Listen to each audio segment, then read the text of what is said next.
Hola muchachos, entonces vamos a continuar este paseo que estamos haciendo tan tremendo por la Biblia. Les estuve contando las divisiones de la Biblia, los libros que tiene, quién la escribió. Bueno, estuvimos mirando más o menos la parte física de este libro. Les estuve contando que los idiomas y cómo se comenzaron a escribir en papiros, en rollos. Bueno, entonces resulta que en el siglo XVIII alguien se encontró unos rollos precisamente dentro de unos jarrones. Esto fue por allá como en la parte del oeste del Mar Muerto. Inicialmente no le prestaron mucha atención a estos rollos, pero cuando llegaron a las manos de los arqueólogos, muchachos, estos sí se pellizcaron. Y estos sí dijeron, ¿cómo? No, hay que ir a mirar a ver si hay más. Estos arqueólogos se fueron, viajaron hasta allá y se encontraron alrededor de 400 rollos, muchachos. Y después de esto, tiempo después, un erudito alemán, les voy a leer el nombre porque es difícil, Konstantin von Tischendorf, un erudito alemán, era un hombre que sabía de temas, era instruido, era culto, tenía conocimiento. Este hombre visitó un monasterio por allá junto al monte Sinaí y allá se encontró unos pergaminos en escritura en griego, como en antiguo griego, algo así. Y entonces quedó tan amañado, quedó tan contento que volvió, muchachos, y encontró otra cantidad. Así como los arqueólogos que fueron a buscar más y encontraron, este señor también encontró más rollos. De hecho, era casi toda la escritura del Nuevo Testamento. Entonces ya tenían prácticamente la Biblia completa. Vea, les voy a contar un poquitico acerca de los rollos. Estos rollos eran hechos pues en pergamino ustedes saben que el hebreo se lee de derecha a izquierda.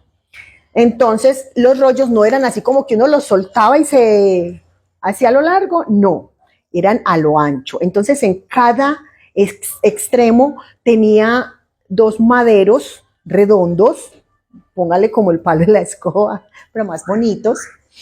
Entonces ellos al leerlo, ellos desenrollaban acá y enrollaban acá. ¿Sí me están viendo las manos? Desenrollaban acá y enrollaban acá cuando terminaban de leer, digamos, la página y seguían leyendo.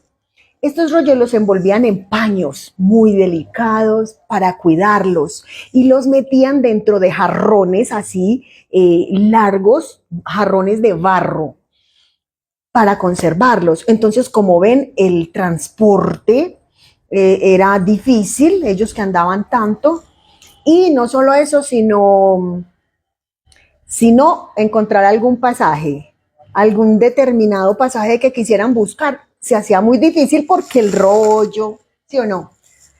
Entonces, en el siglo II, los cristianos, como viendo estas dificultades, se inventaron otra cosa. Agarraron las hojas del pergamino y las cortaron todas del mismo tamaño y las doblaron.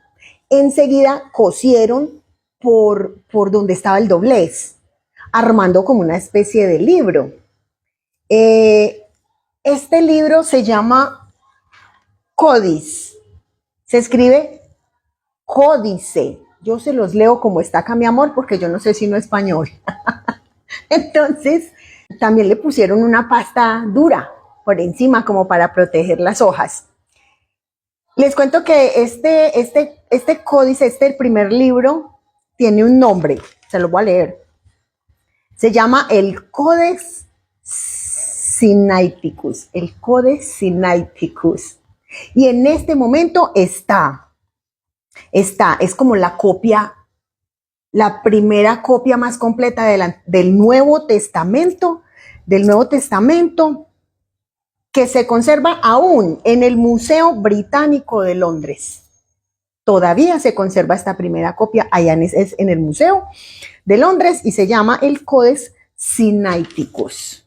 ¿Y cómo fue que nos llegó la Biblia a nosotros?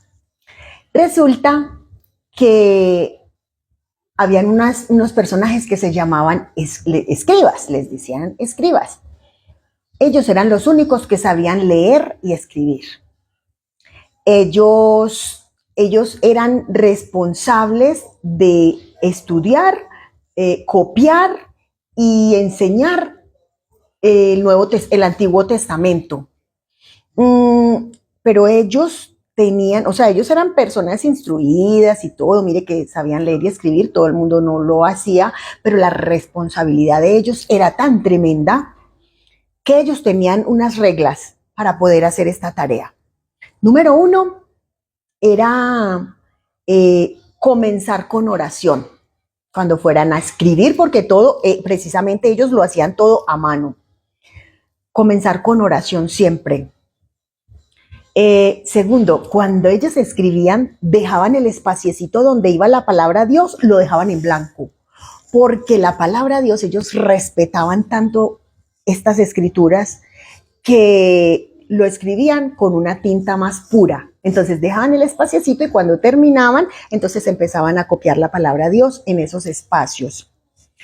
Y tercero, ¿cómo les parece que cuando ellos terminaban cada sección de un libro, ellos contaban las letras, las palabras y las líneas del documento original y tenía que ser exactamente igual a lo que ellos escribían? Ellos no podían cometer ningún error.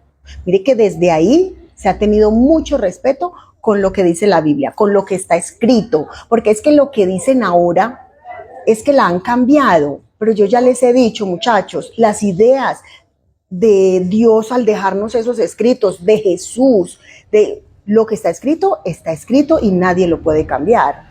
Lo que cambian es la interpretación, sacan una cantidad de labia, de inventos.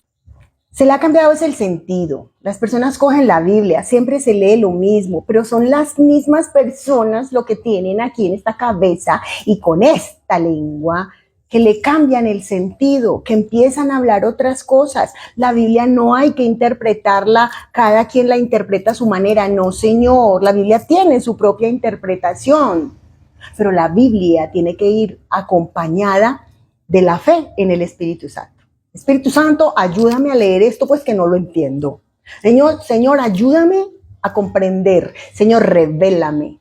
Se tiene que tener clarito qué es la palabra de Dios. Entonces hay que leerla con humildad, con respeto y la vamos a entender.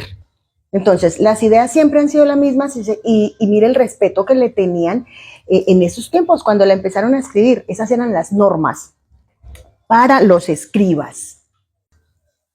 El Antiguo Testamento fue traducido por primera vez del hebreo al griego en los siglos 300 y 200 antes de Cristo. Y esto es lo que se llama ya les voy a decir, Septuaginta. Septuaginta. Es una palabra que viene del latín y significa 70. 70 porque fueron 70 eruditos los que la tradujeron, ¿cierto? Bueno, y había otros que se llamaban copistas, pero los copistas solo copiaban cuando ya la Biblia estaba muy desgastada. Entonces ellos empezaban a copiar todo a mano, todo a mano. Copiaban la Biblia, pero no tenían como las responsabilidades, responsabilidad con la palabra sí, pero es decir, los escribas también escribían testamentos, documentos legales. Estos no, estos copiaban, pasaban la Biblia, la hacían nueva pues porque ya estaba muy desgastada.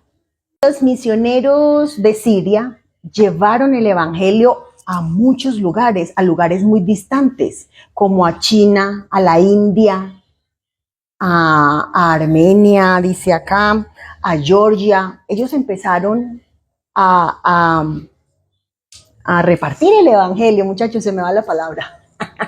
Empezaron a llevar el evangelio a muchos países.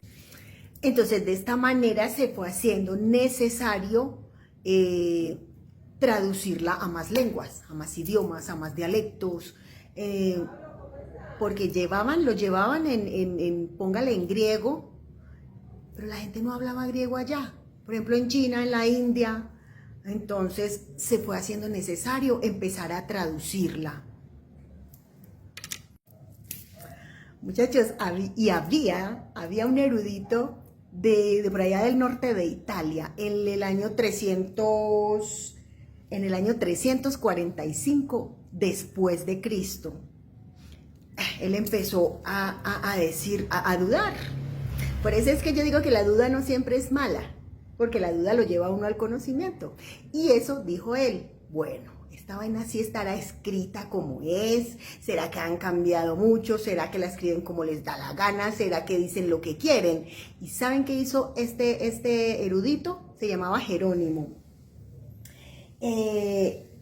Empezó a viajar, empezó a aprender idiomas.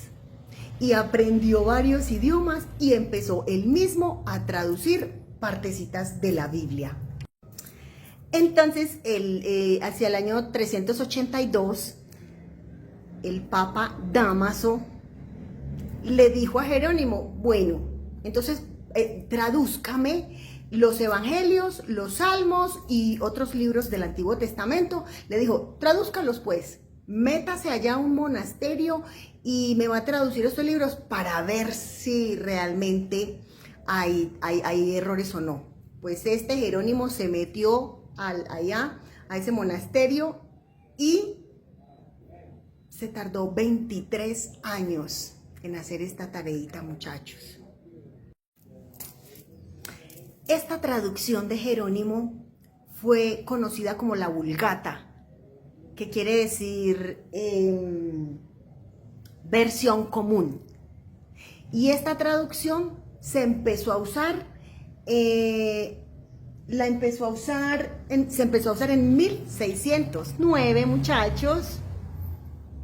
Fue la única Biblia empleada por la Iglesia Católica Romana.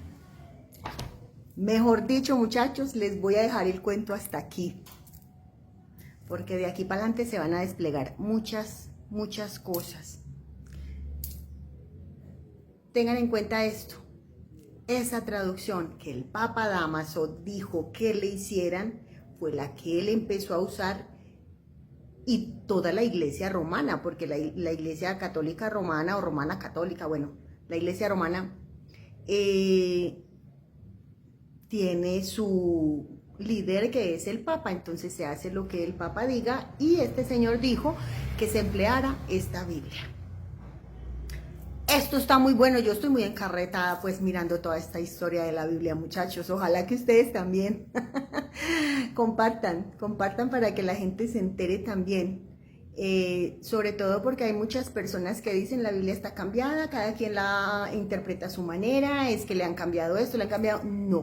No le han cambiado. La gente cuando habla de la Biblia es la que le cambia. Pero la Biblia es la misma, porque el cielo y la tierra pasarán, pero la palabra de Dios no pasará. Un abrazo, muchachos.